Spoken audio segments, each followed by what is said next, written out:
तो सलमान सूद साहब, क्या परिवारवाद इतना बड़ा मुद्दा है कि कोई भी राज्य हो, चाहे जम्मू कश्मीर पहुंच जाए, बेशक उस परिवारवाद का साथ बीजेपी वक्त वक्त पर लेती रही है, कभी आपका तो कभी महबूबा मुफ्ती का। तो क्या परिवारवाद इतना बड़ा मुद्दा है? क्योंकि जनता से हम बात कर रहे हैं तो यहां तो मुद्दे कुछ और ही नजर आ रहे हैं। देखिए, जो बीजेपी के साथी ने कहा, मुझे लगता है ये कभी यहाँ ज्यादा इनकी नॉलेज यहाँ की कम है।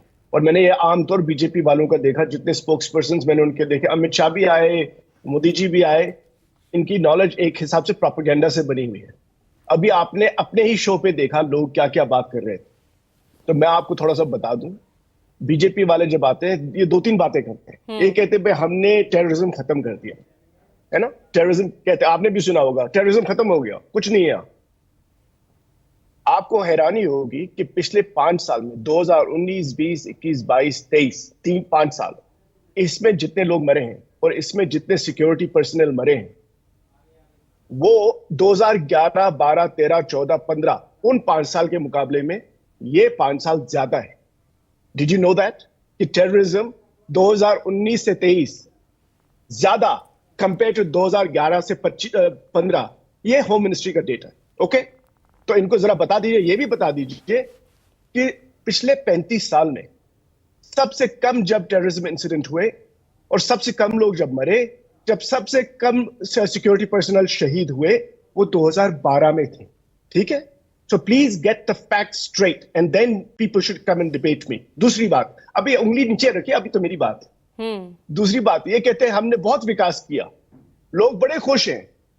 इसीलिए आपने सुना होगा वो जो बच्ची कह रही थी कि अनएम्प्लॉयमेंट है, बेरोजगारी है वगैरह, वो क्या है मैं आपको बताता हूं। पूरे देश में जम्मू कश्मीर दूसरे नंबर पे है यूथ अनएम्प्लॉयमेंट में, सेकंड नंबर पे। और फीमेल, ये तो महिलाओं की बात करते हैं ना, औरतों की बात करते हैं, फीमेल अनएम्प्लॉयमेंट जम्मू कश्मीर की highest in the country, highest. एक और बात बताता हूं, इनको थोड़ा बता दूं, वो सबको पता चले, हिंदुस्तान को पता होना चाहिए। पिछले साल पार्लियामेंट की एक स्टैंडिंग कमेटी ने रिपोर्ट इश्यू किया, उसके मुताबिक जम्मू कश्मीर में 10% पॉपुलेशन, 10% पॉपुलेशन ड्रग्स का शिकार है। बीजेपी जो है वो पिछले 10 साल से किसी ना किसी तरह से इस जम्मू कश्मीर को कंट्रोल कर रही थी।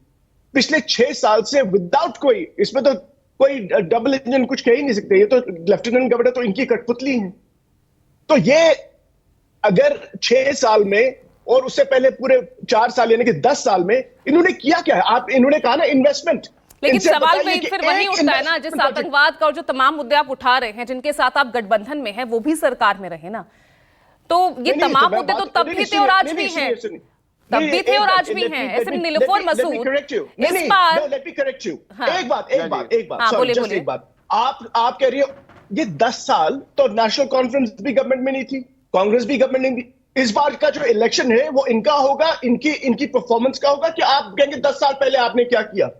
आज के लोग जो कहते हैं वो कहते हैं हमारे लिए, हमारे बच्चों के लिए क्या किया, वो इनका सवाल है। और इनको जवाब देना है कि 10 साल में इन्होंने कितनी नौकरियां पैदा की। आपका इंडस्ट्रियल सेक्टर स्टैग्नेंट क्यों है? जम्मू में जो दरबार मुंह इन्होंने बंद कर दिया, उससे लोगों को कितनी परेशानी है। जम्मू के लोग तो इनको बहुत नफरत करते हैं, इनको ये दिखाने प्रोपेगेंडा में तो बहुत आगे हैं, लेकिन जम्मू कश्मीर के लोग से नफरत करते हैं, इनको उखाड़ बाहर करेंगे, आप देख लेना इस बार। ठीक है, तो नीलोफर मसूद जी, अब फिलहाल स्थिति पीडीपी की, मैं आ रही हूं आपके पास।